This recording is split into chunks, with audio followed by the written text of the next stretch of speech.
Christmas time. Yep. It's holiday time. Yep. It's Hanukkah time. Yeah. It's all the holiday time. Mm-hmm. Of course, Christmas is in 6 days by my watch. That is totally, I'm not wearing one. But that means it's time for us to talk about Christmas. Our annual Christmas extravaganza. Woo! Where we find a piece of media that's related to Christmas and we talk about it. Mm-hmm. And would you know what? That's what we're doing today. Yay! Here on episode 208 of the Seasonal Anime Checkup OVA. It's a podcast where we have conversations about video games, anime, and manga. Hello, I'm Jared, joined as always by Doc Anne Ladyem. Hello. And we got a Christmas themed piece of media for you this year. Yeah, we do.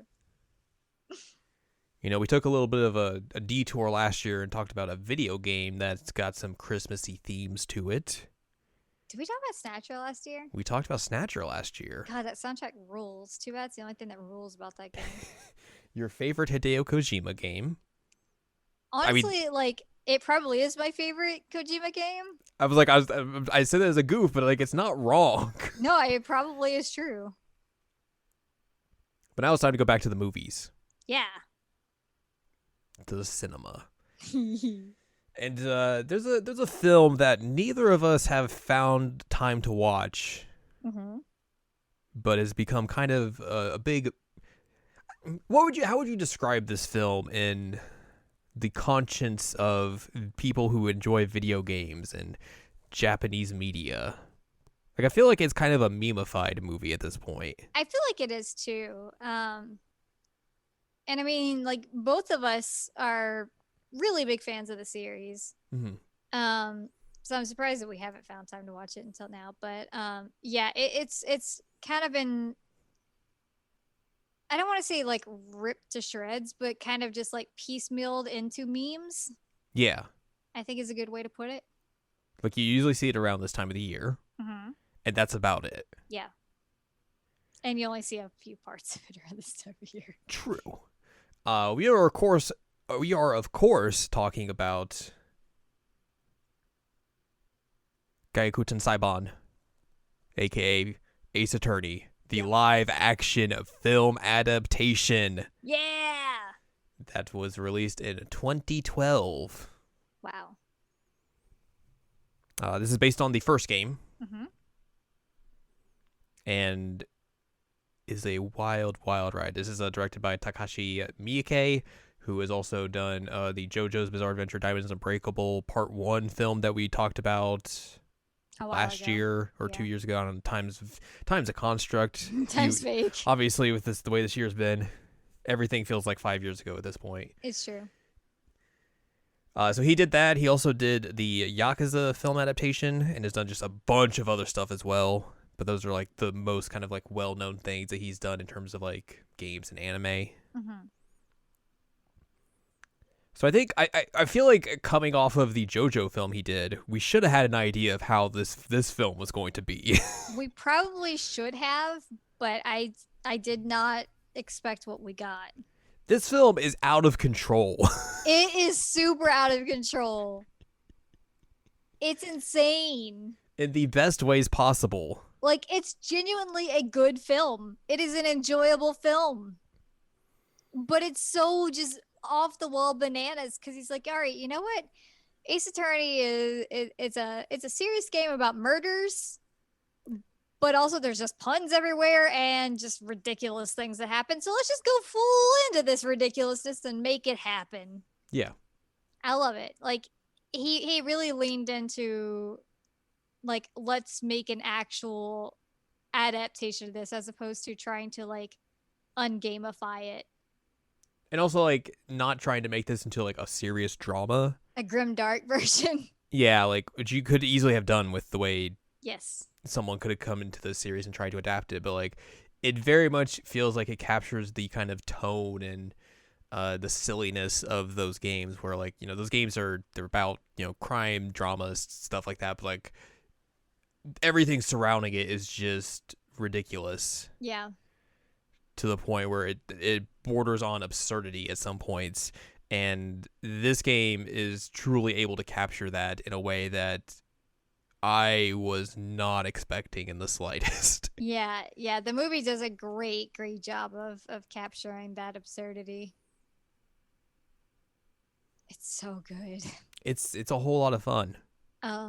Like the first thing that I noticed is that the wigs are all terrible, and that's hilarious to me. Yeah, like with the way the character designs are for the Ace Attorney games, like that's kind of going to just be the case when you make a live action version. But like it feels like it just fits with everything else going on in this film. So it like, does. I don't think it detracts from it at all. No, I think the fact that the wigs are bad is hilarious. Like I cannot think of a thing that I dislike about this movie other than the fact that there won't be more of them. That's the only thing I can think of that I don't like about this movie. Yes, I would agree with that.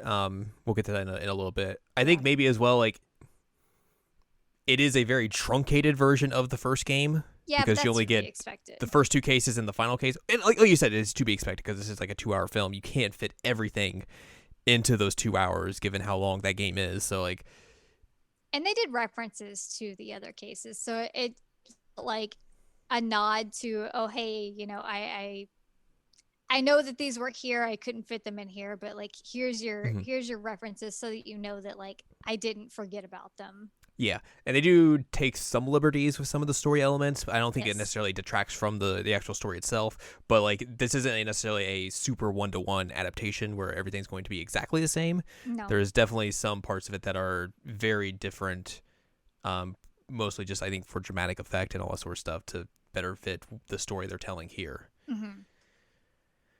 But yeah, it's ooh, man. I mean, like, one of the first things you see is Phoenix in his first trial, which I forget the other prosecutor's name with the really bad hair. But it's his first trial. Like, it's basically in a shoebox. It's in a tiny closet. And then, like, when he wins the case, like, this lady comes up who looks like a janitor and just, like, throws the confetti around. And it's just like... Perfect. You know what? Yes, this is exactly what I wanted from this film. And like that sets the tone right there of like, yep, we're good. This is what I needed.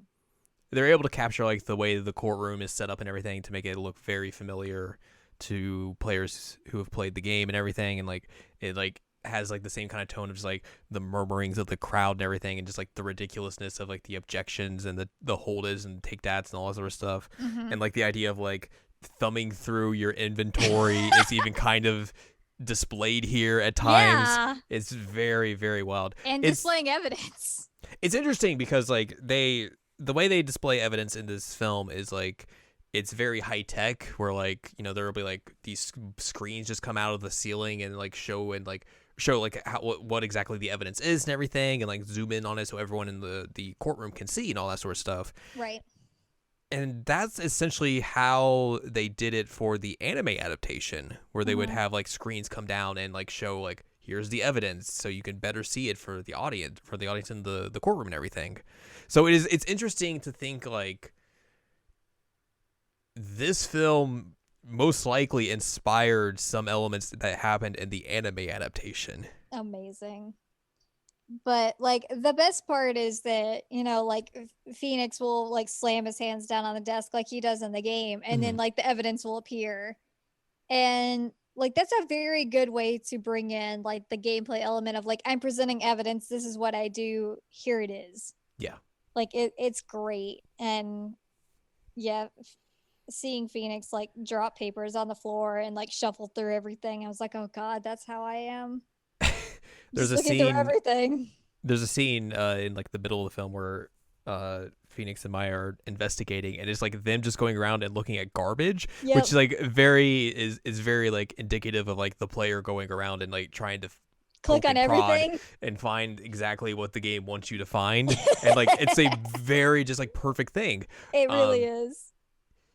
The only thing, like, I think that could be a detriment to, like, all of those things that we just said that are very positive is that, like, if you've never played these games, all of that's just going to seem kind of just... bizarre. Yeah. And not really make a whole lot of sense. Yeah. But at the same time, I don't think you necessarily come to this film not a fan. Yeah. Especially nowadays, I would say. Yeah.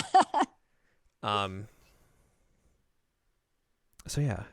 This film came out on February 11th, 2012. 8 years ago. It was first premiered at the International Film Festival in Rotterdam. And then That's released an interesting place to in Japanese cinemas on February 11th. Yes, it is. It made its U.S. premiere at the Hawaii International Film Festival in April 2012. And then apparently, at some point, there was plans to dub this and put it out in various regions. Oh my god. For a worldwide release. I don't think that ever came to fruition. Yeah, I don't think so. But that would have been a very interesting aspect of this. The film made $1.5 million in its opening weekend at the Japanese box office, and then eventually would gross 540 million yen, or $6.7 million in its theatrical run. Seems pretty good. There's no budget, I think, on here, so we can't necessarily compare that to budget. But I would say if it made 6.7 million, I'm assuming it outgrossed its budget. I would assume so, which I made a joke at one point, like that all their budget went to one part of the movie. Various amounts of CG in this film, you might say. Yeah. And you made a reference to this earlier. Okay. That it is a bummer. There's probably not going to be more of these films. I mean, there could be down the line. Who knows? But they would have to recast the actor who played Phoenix. Right. And he was just perfect. He was a perfect Phoenix, right? He's very good at like capturing that character, capturing just like the ridiculous face movements you need to make for that character. Yeah. And just looking so over the top. He's very emotive. It would be very hard to recast him, but yeah, he's played by Hiroki Narimiya. He was also in one of the Yakuza games, which is, again, it's something that we will get to here in a bit.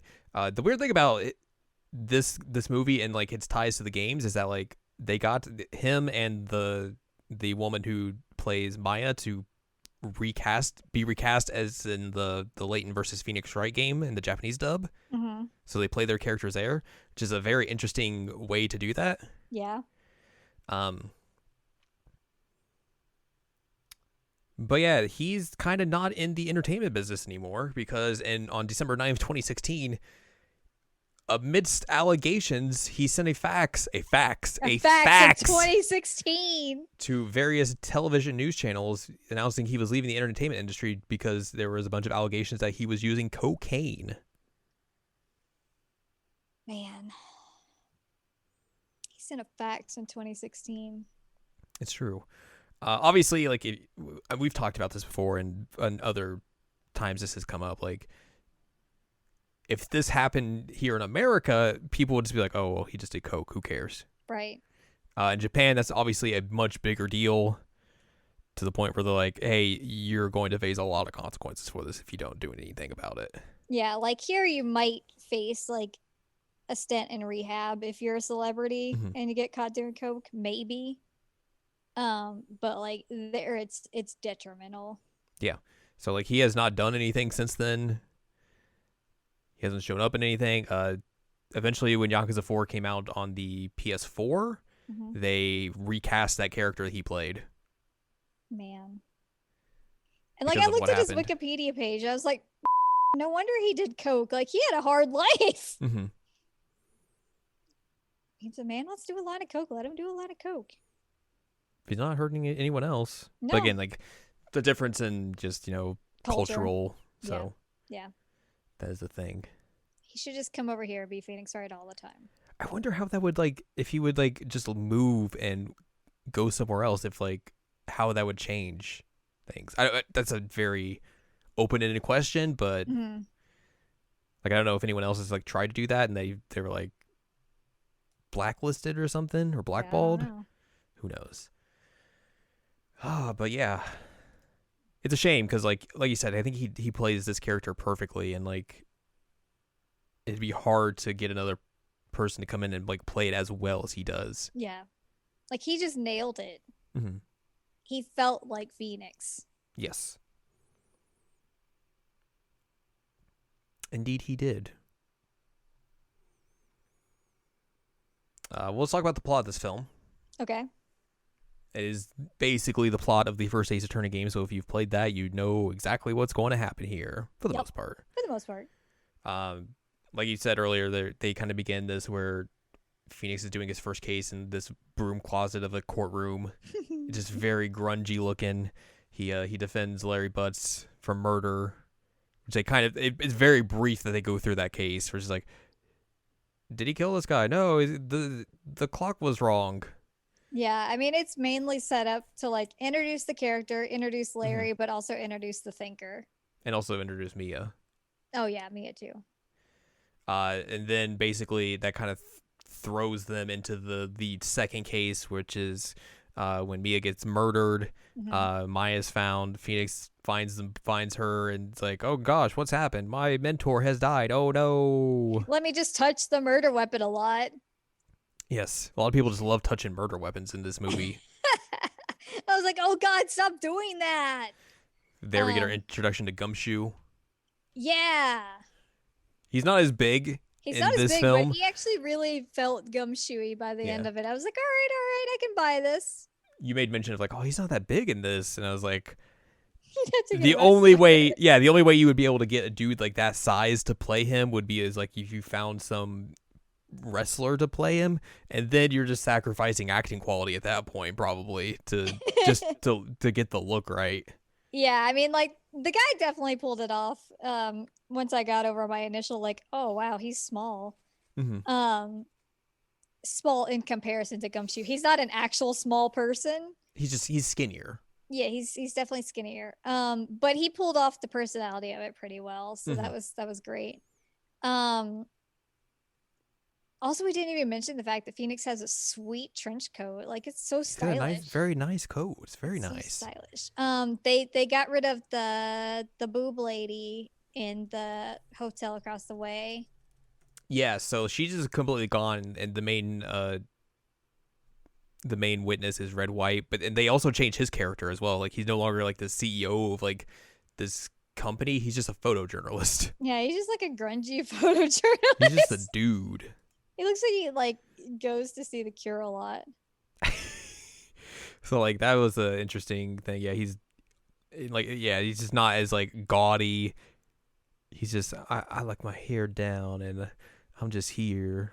Which like I say that as somebody who likes The Cure. He looks like somebody that goes to see The Cure a lot. But he also at one point like opens his trench coat and has like a loud a megaphone. Yeah. I was like, all right, yeah, that feels very Ace Attorney. They do kind of capture the like the breakdown moments as well. Yeah, they do. Oh, we didn't even mention the first time where the first case where the guy's just like got cotton balls coming out of his mouth. Yeah. Foam.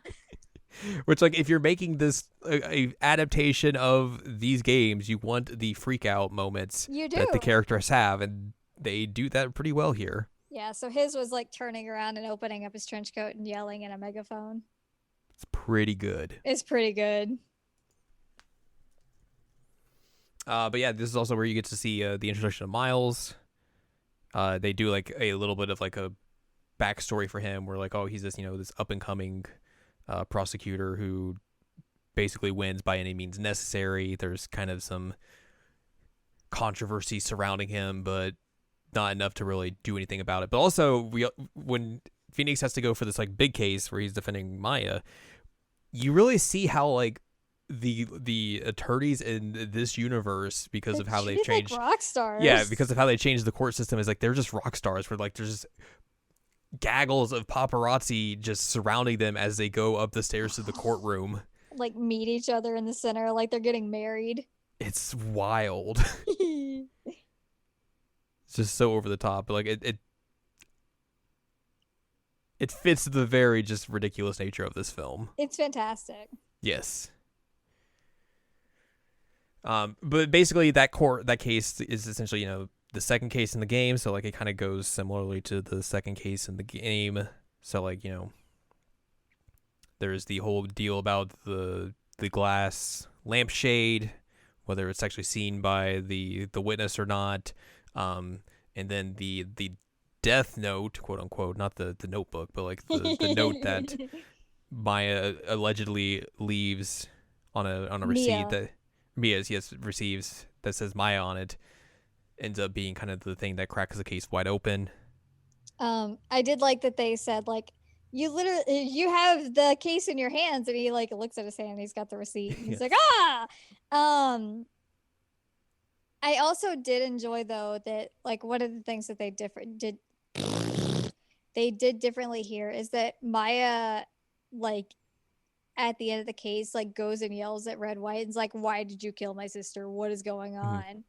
Um They also made like the when she gets like taken over by Mia, the spirit channel thing. it seems like way more violent. It seems way more violent. And I was like, whoa. Also, like they don't make like Mia and Maya's outfit just like Boobs McGee, which I guess she doesn't really truly become Boobs McGee until she gets into like Pearl's outfit. But obviously, Pearl's isn't in the game or in this film, right, or in the game either. But she's still pretty Boobs McGee in this one. But Pearl's it's not egregious. as bad as the games yeah. make it out to be. So that is a benefit. But yeah, it was a lot more violent of a takeover. Kind of weird. I thought it was an interesting like way to do that because I feel like the game just kind of make it like, oh well, bloop, now I'm this person, and I feel like if that was the actual case, like it would be kind of a violent takeover kind of thing, where like the person's not supposed to be like whoa sort of thing. I do like as well that they keep the meme of the updated autopsy report where it was in it. Phoenix goes to present the autopsy, and then Edgeworth's like, ho ho ho, did you know we did a second autopsy and here's the updated version. I was so happy that happened because we made a joke about it earlier that like he went and asked for the autopsy report, and we like you made a joke about it's going to be updated soon, and then they actually did do that. We're like, yeah. Oh man, the fact that like we cheered about the fact that the autopsy got updated, it's hilarious. It's very good. It's really good. But yeah, Wright's able to eventually win the case. And like you said, Maya like yells at Red White about like, why did you murder my sister? And he doesn't really say anything. But that soon leads us into the final case of the game and also the film, which of course is the big case of both the game and the film. Yep. We see the opening scenes from that case where Edgeworth's on a boat. A dude shoots at him and tells him Merry Christmas before falling out of the boat. Yeah. He says it in English, too. Of course, this is all related to the DL6 case. Remember the DL6 case. Never forget it. Never forget. Also, this is why we're here. This is the Christmas part. This is the Christmas part of the film because this takes place during Christmas. There is a scene like early on when Mia hasn't been killed yet where she sneaks into like an evidence locker and finds a bullet related to the DL6 case because she's still been investigating it, obviously because of her mom being tied to it and everything and getting like what's the word I'm looking for? Discredited for it and all that sort of stuff. So she's still been investigating it on the side, and presumably she's murdered because of her investigating it and all that sort of stuff. So that scene in particular where she steals something from the evidence locker is new to this film. Yes. So it's a little bit different, but this basically starts off the way you see the game start off, where it has the boat scene and everything, and Edgeworth grabs the gun and is like, whoa! Again, touching the murder weapon. Don't do that. That's a bad idea. Your fingerprints are going to get all over there.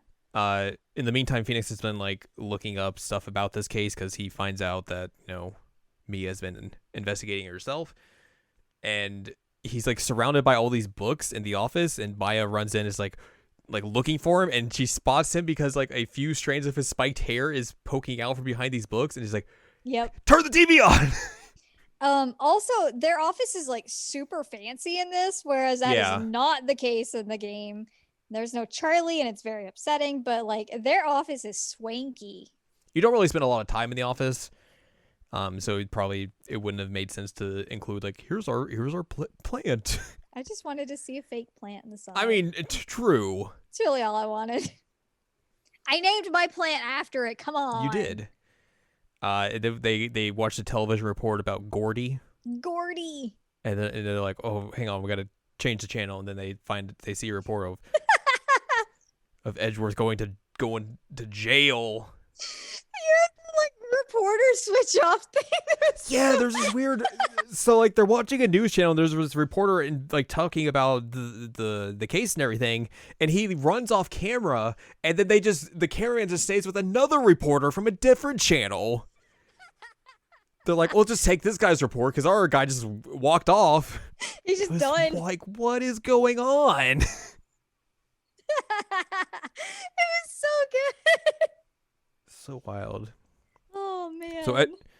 So Edgeworth's in jail because everyone thinks he murdered this attorney, Robert Hammond. Edgeworth's like being moody as Wright goes to see him in jail. Oh man, and that like visiting room is so it's very filthy. Dark and grungy compared to the games, where the games just like it's very bright and open, and this is very dark. Yeah, I mean like the games kind of represent like here's the bright fluorescent lights that are in most of these facilities. They're annoying and obnoxious. And this is like the windows are dirty and we don't really clean it that well. It kind of looks like a dungeon. So Wright's like he offers to help him. Edgeworth's like whatever. I'll get someone will come. And then like Phoenix leaves and Gumshoe shows up and is like, yeah, no one's gonna come help him. You need to help him. Or everybody said no. Please do this. Please help this dude. Yeah.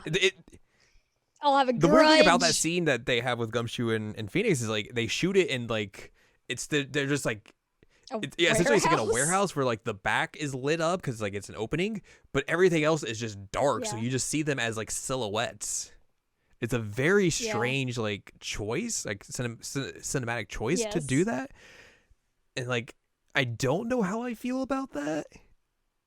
Like it feels like they're trying to like evoke old noir style cinema with that kind of shot, but like it's so weird. Yeah. Because you just don't see the characters except for like just their outlines essentially. Like you can't see their faces or anything, or like what they're doing or anything. It's very, very bizarre. Good thing their silhouettes are iconic. Yeah, that is a good thing. She's like, who's talking to who? What's happening? So they go to investigate things around the lake where Larry Butts has his shop set up. He plays the Steel Samurai theme at times, and Maya's very enraptured by it. Yep. He's been selling these like buns that he buys the buns and then puts a Steel Samurai label over it and then sells them for more. And then all their budget went to the giant inflatable Steel Samurai. Good. Yep. Very good. Very, very good. So they go around investigating stuff, and then they run into Lotta Hart, who's got her cameras out because she's trying to find Gordy, but then she also found evidence of a shooting. And she's like, "Oh, I got these images. I got these photos. Oh, I should go to the police. I could be a star witness." They're like, "No." I like that they pulled off her. It's very her big good. Afro. It was very good. But yeah, that leads you to the case and everything, where you go against Von Karma, who is the big boss of this game. You know, he's got the perfect record as a prosecutor, never been defeated, never taken a vacation in 40 years except for one day. He was Edgeworth's mentor. All of that. And Phoenix has to go against him to prove his friend's innocence. We also learn, I think, at some point as well, where they do go into the backstory of Phoenix and Edgeworth and Larry. They do the school trial case, which is, I think, briefly kind of talked about in the game itself. The anime obviously kind of dives more into that into like the kid stuff than I think what the game does. So again, I'm left wondering if the anime looked at the film and was like, they did some of this kid stuff. We should dive into that kid stuff.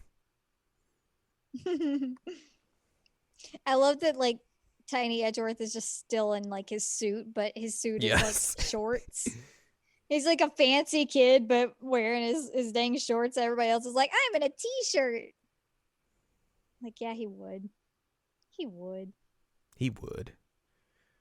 So they get to the court case and everything. They're trying to figure out what exactly happened. This is obviously where we get the very infamous scene of the they bring in the witness who's the boat caretaker, who's like, yeah, it was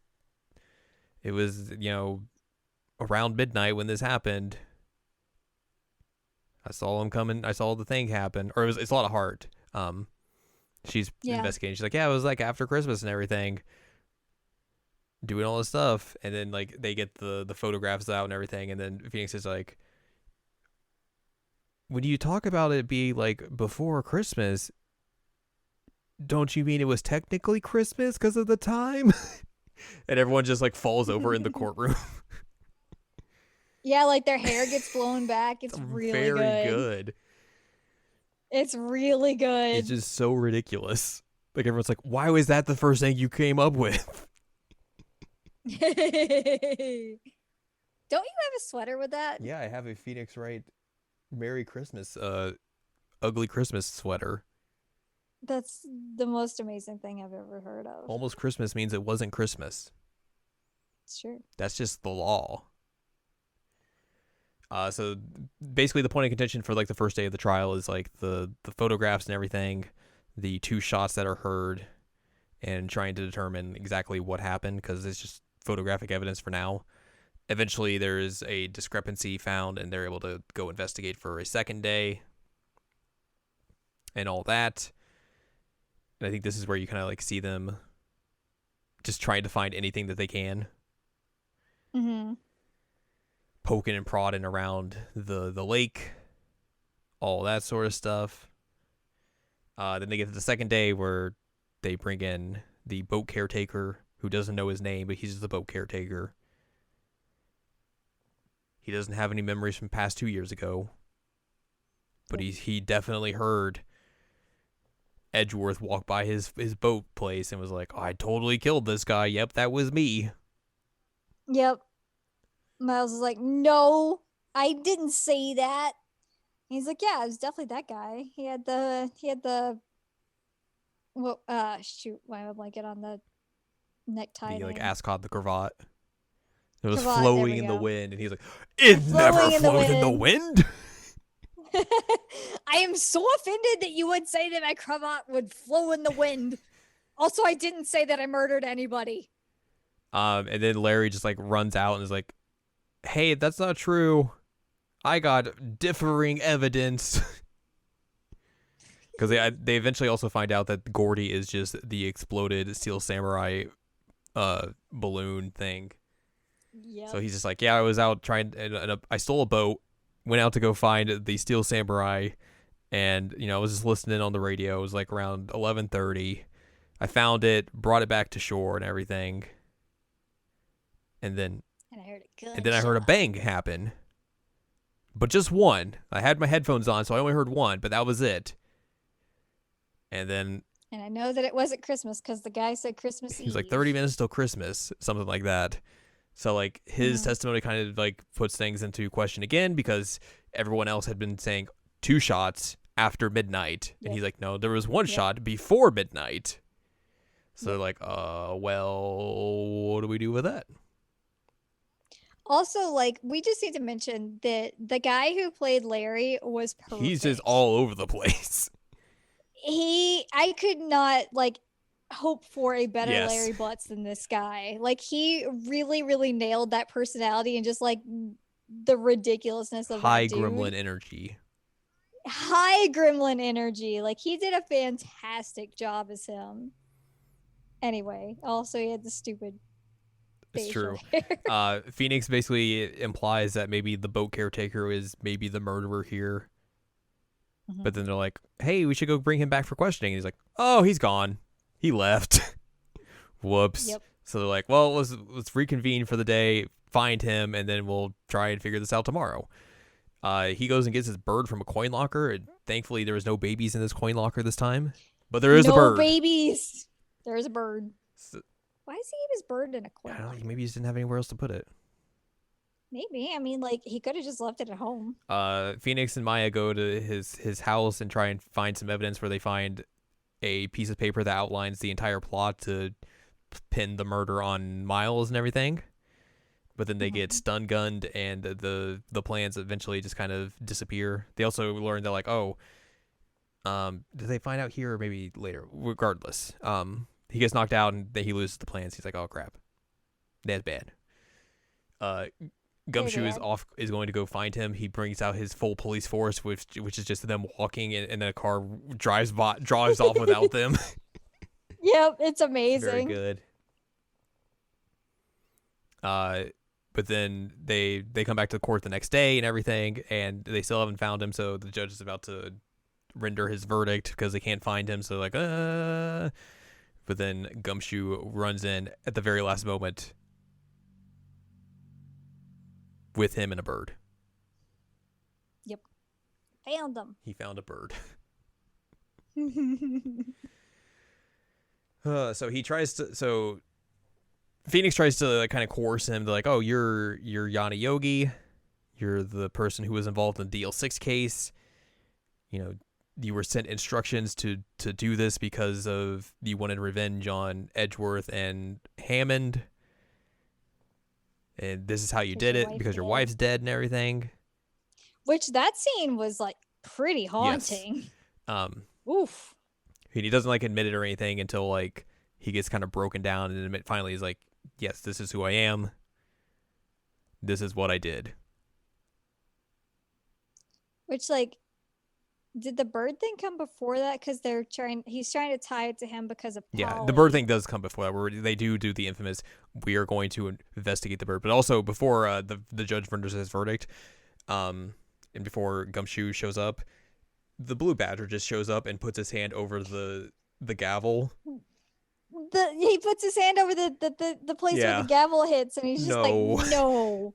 You can't.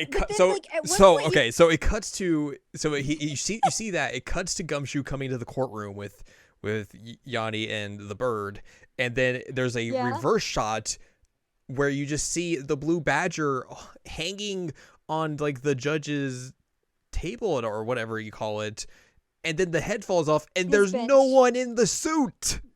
There's no one in the suit. There's no one there. And no one does anything about it.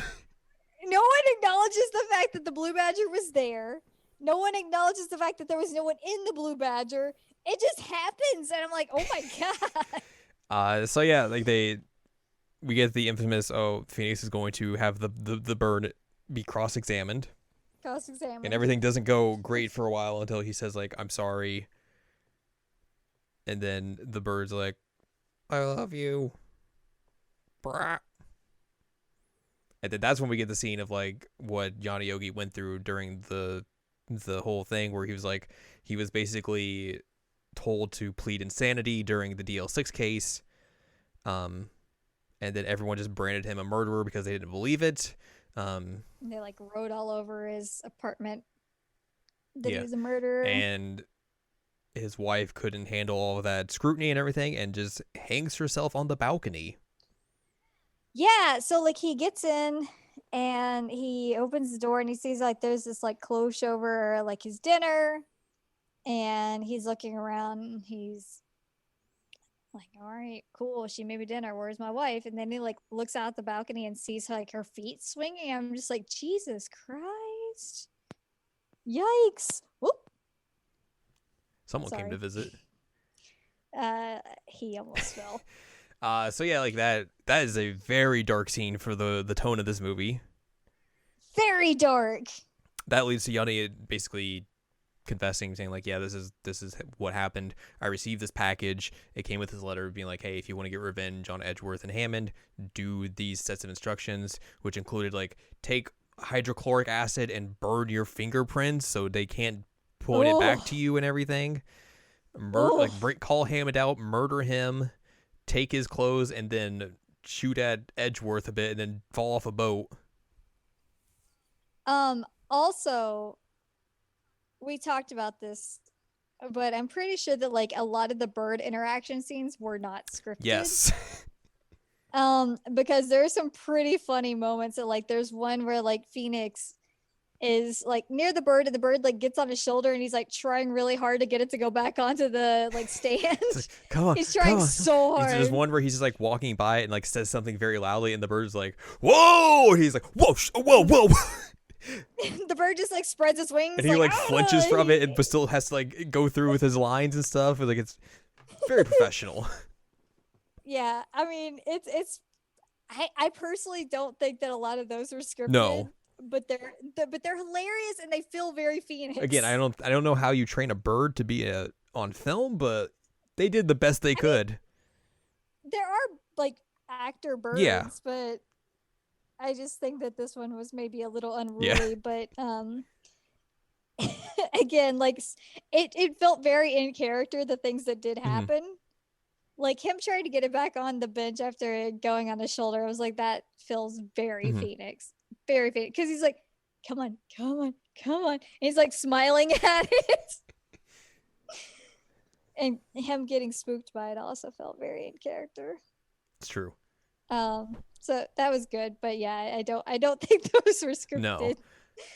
But yeah, anyway, the hydrochloric acid was messed up, and the plot is revealed, and who could have possibly hired him to do all this? Well, now it's time to reveal the DL6 case. Da-da-da. Which Edward takes a stand and is like, I probably murdered my dad. Oops. Yeah. And Phoenix is like, that I don't think so. Maybe that doesn't seem likely.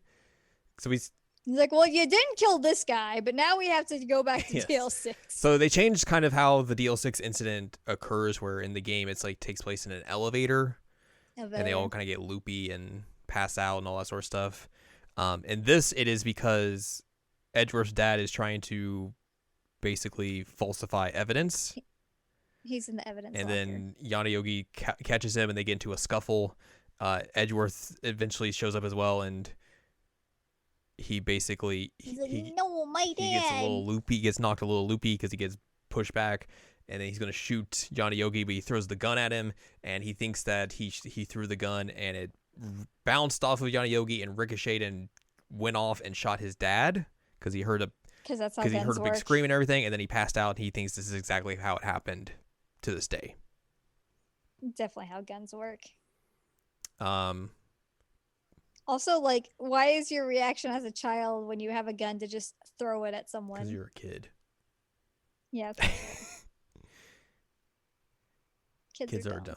Also, he's still in his little kid suit at this point. Wright basically presents evidence to like, oh, the gun had 2 bullets in it originally, but then once they found it again, it had 0.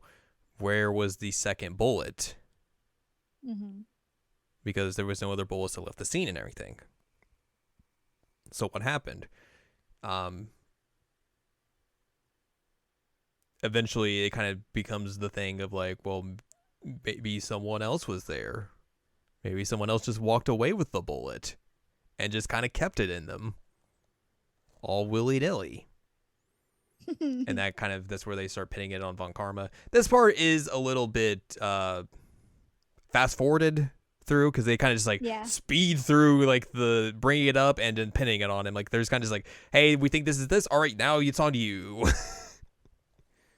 Yeah, and I mean, like, one of the things that they do bring up, which I think is, and I mean, this is in the game too, but they did make a point to bring up that the reason that Edgeworth's dad told Mia and Maya's mom that, like, Yada Yogi was the one who killed him was because he also thought that Edgeworth was the one who shot him or something like that. Because he had his back to him, so he had no idea, really.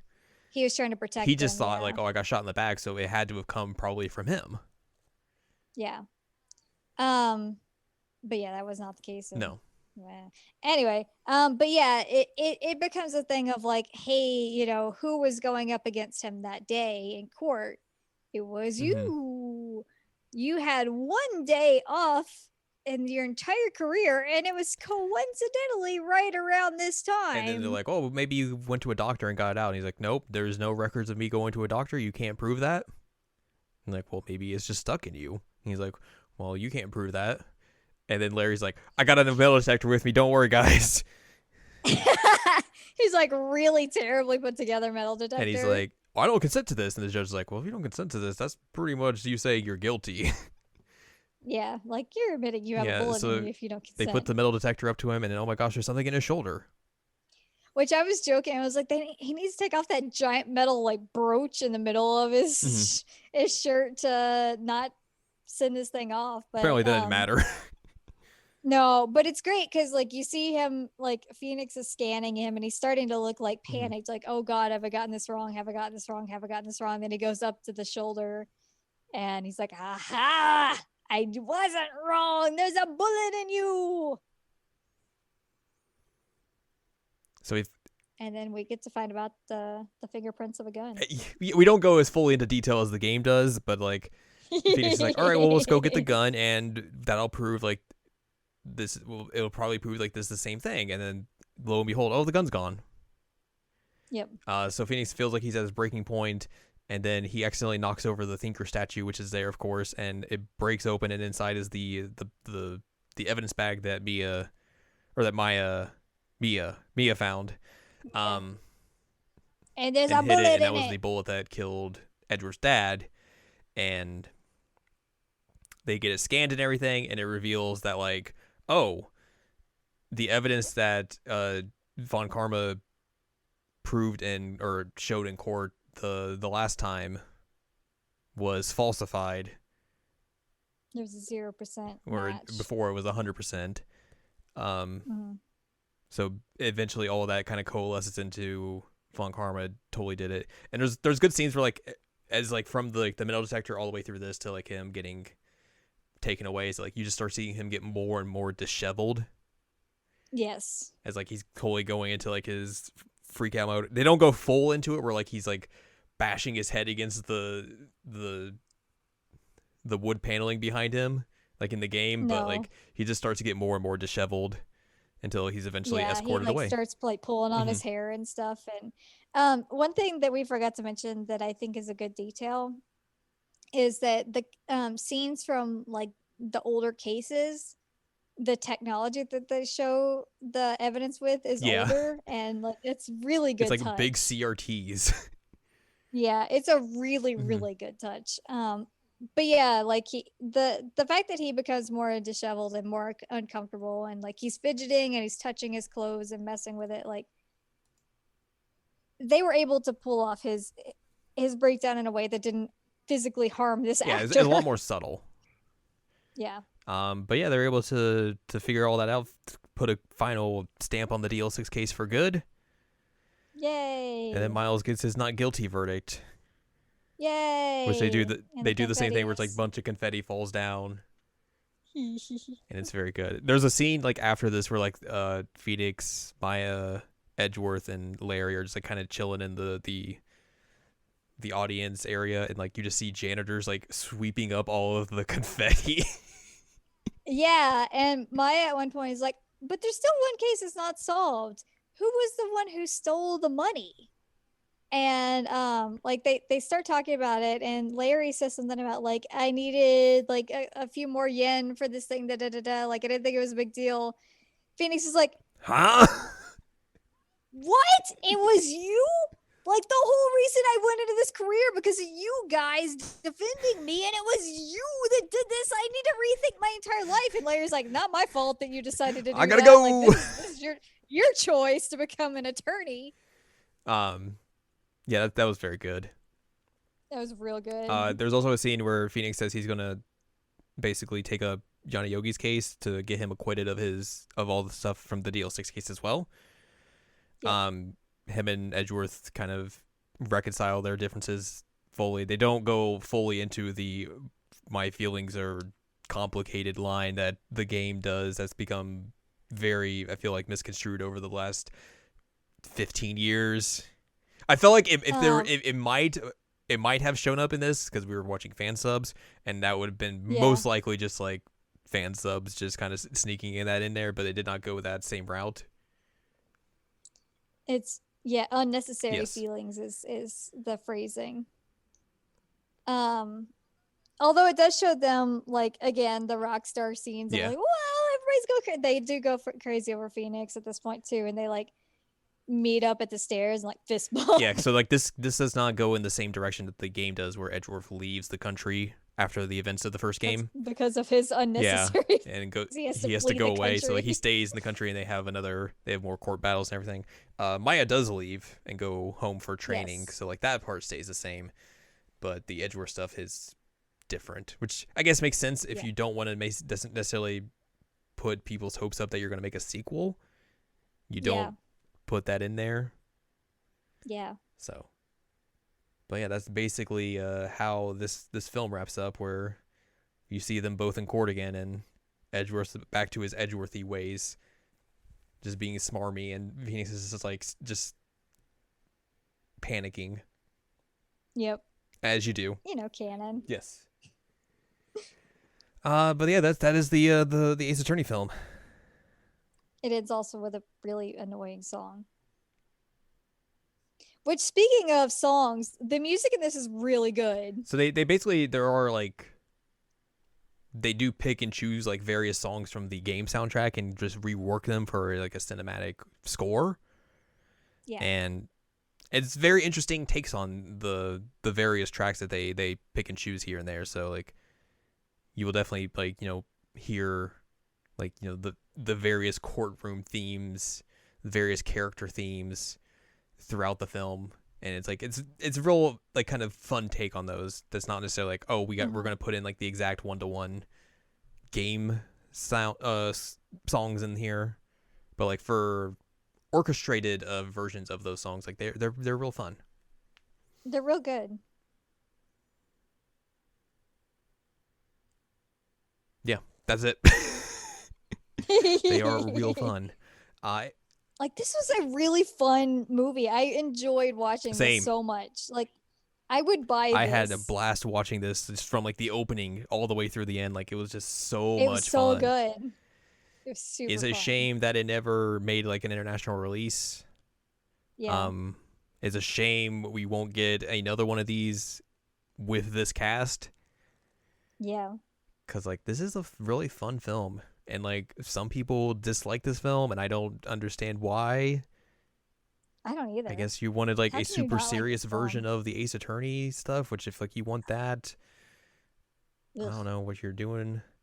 It's definitely a better adaptation of the first game than the anime was, which that's just a mess and a half.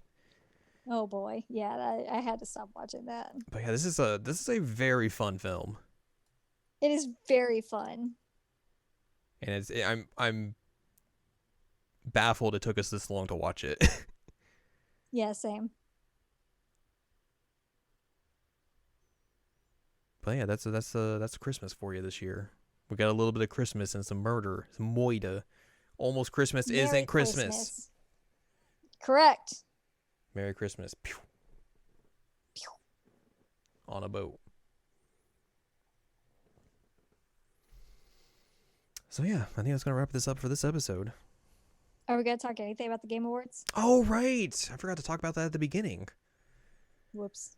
Game Awards stuff happened last Thursday because we didn't get to talk about it last week for our 2021 preview episode. They put Sephiroth in Smash Brothers. Mario died. Mario got moided.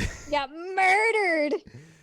That was quite the controversial selection. I was not expecting. I mean, I'm just so sick of the whole class. I mean, not just you, but like there's other people who are just like, ugh. Yeah. To me, I'm just like, whatever, who cares? I'm curious to see like the two songs that Square decides to give to Smash Brothers to put in the game, because I mean, we know one of them is gonna be One Winged Angel. Yeah. And then you get to see Sephiroth with his boobies out. Yeah. You mentioned that like they just very, very much evoke Advent Children in that trailer, which is just like, bleh. Yeah. Gross. Yeah, I mean they use lines directly from Advent Children. Yeah. But I'm kind of surprised they would go back to a Final Fantasy VII character. I mean, obviously Remake has been popular this year, but like it definitely seemed like Square did not want to play ball with Nintendo when it came to Cloud. So I'm surprised they were able to play ball again and get Sephiroth of all people. Yeah, I'm very surprised, honestly. I didn't expect Sephiroth, and I still think it's a bad choice, but they don't ask me. I would 1,000% campaign super hard for Yuna. For the rest of my life, I will campaign for Yuna. But that's not Final Fantasy VII. No, but she's a more interesting character. Well, yes, she's a more interesting character than Sephiroth. Period. I'm not denying that, but again, it's not Final Fantasy VII.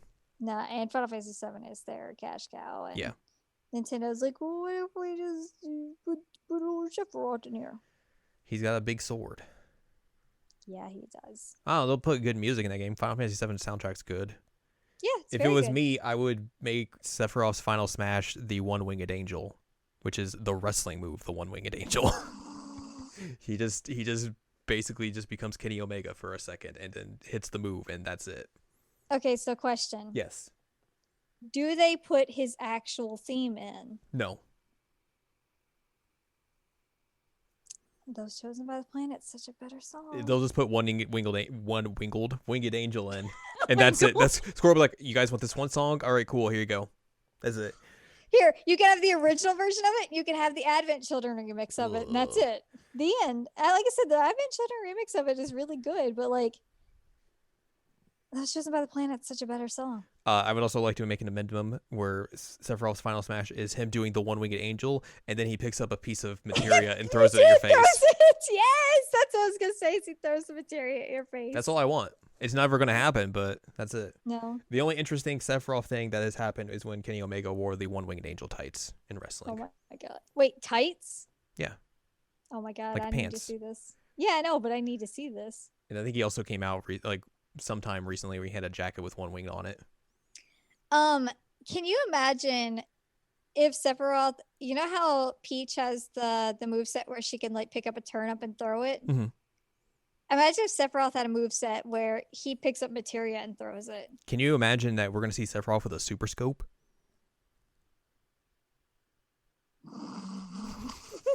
Sephiroth with a Pokeball? Oh my god. It's going to be real dumb. But yeah, that was the thing. Nothing like super groundbreaking in terms of announcements except for Vin Diesel being in Arc 2. Yeah, wild. And then also the Arc animated series having just like a ridiculous voice cast. Just a whole weird stuff there. Vin Diesel's just everything. Everything. It's very good. Family. That was the one thing I was like, oh my gosh, it's Vin Diesel. Ancient cars. It's about Arc 2, it's about family. There was apparently something that came out where and T-Rexes. Yes, where like he said like, oh yeah, I've played Arc for like 1,000 hours, and then that's why I wanted to be involved in Arc 2. I was like, all right, cool, Vin Diesel, you do you. There's a new Fulbright game coming, which seems real cool. Yes, I'm interested in that. Yeah. BioWare sure showed off some games that were not games. Yeah. And how about another CG trailer of Dragon Age? That's really going to make fans very excited when they don't show gameplay again. And then they showed off potentially a sequel to Mass Effect 3. Yeah. Which I'm just like, I don't know about that. Look, we talked about this when I played those Mass Effect games recently. There's a lot of good stories you could pull in the Mass Effect universe. A sequel to Mass Effect 3 is not really one of those interesting stories. Yeah. Like, the idea of, like, older Liara going around trying to find Shepard is interesting in theory, but then you don't need to bring Shepard back for another game. That story's been done and told. It's over. Do other stories in that universe. But also, like, I don't believe that game's going to be the same as they're showing it now when it comes out. If it comes out, I should say, in 5-6 years from now. Right. I mean, BioWare does not have the greatest track record in the last 5 years. One thing that we both thought was funny that I want to throw a quick mention of is Back 4 Blood. Yes, the spiritual successor to Left 4 Dead, made by Turtle Rock, the people who made Left 4 Dead. It's literally just Left 4 Dead. It's literally Left 4 Dead, and I was like, that's cool. Yeah, I would play another Left 4 Dead game. I will definitely play that. Like, it was like, we were like kind of looking at first like, oh, this looks like Left 4 Dead. And then like they cut to like a shot of like you in a safe house that's full of graffiti. It has the like weapons on tables and everything. The door is the exact same as from Left 4 Dead. I was like, oh my God, they're just making Left 4 Dead. Which, cool. Yep. I'm into it. Which, like, I think they had like one of the developers on there and they're like, yeah, we just wanted to make Left 4 Dead again. Yep. That was it. Yep. It's like, cool. It's real good. I just had to mention that because it was really fun. Yeah, that was probably, again, one of the more interesting announcements from this. Of course, there was other stuff, but like, whatever. Who cares? Yeah. Someone cares, but not us. I'm not that focused to mention it right now. Yeah. But yeah, that's gonna do it for this week's episode. Mm-hmm. So if you'd like more from us, go to seasonalanimeCheckup.com or sac.cool, where you can find past episodes of this podcast and other podcasts like Season Anime Checkup and Jared and Now Watch. You can also find columns and reviews on the site as well. If you want more from Anne Ladyem, go to AnneLadyem.com. She's got columns and reviews. You can follow us on Twitter, twitter.com/AnimeCheckup. You can buy our books, One Shining Moment, a critical analysis of Love, Live, Sunshine, and Hot Tubs and Pac-Man, on Amazon.com. And you can support us on Patreon, patreon.com/SACOVA. Buy us a slice of pizza, get access to bonus episodes, unedited versions of the podcast, just weird stuff in general, all that on the Patreon. Next week, my alarm's going to go off. That's not what's going to happen next week. I mean, it will happen next week, but... Probably. But next week, it's time to announce the game of the year. Oh my God, I still have to finish writing that. I still have to rank mine. Oh my God. So we will talk about the best games of the year, some awards here and there, and also, this is something I haven't told you, but I feel like you will get into this idea. Okay. The very first induction to the Seasonal Anime Checkup Hall of Fame. What? What game gets inducted? You'll have to find out next week. We have a Hall of Fame?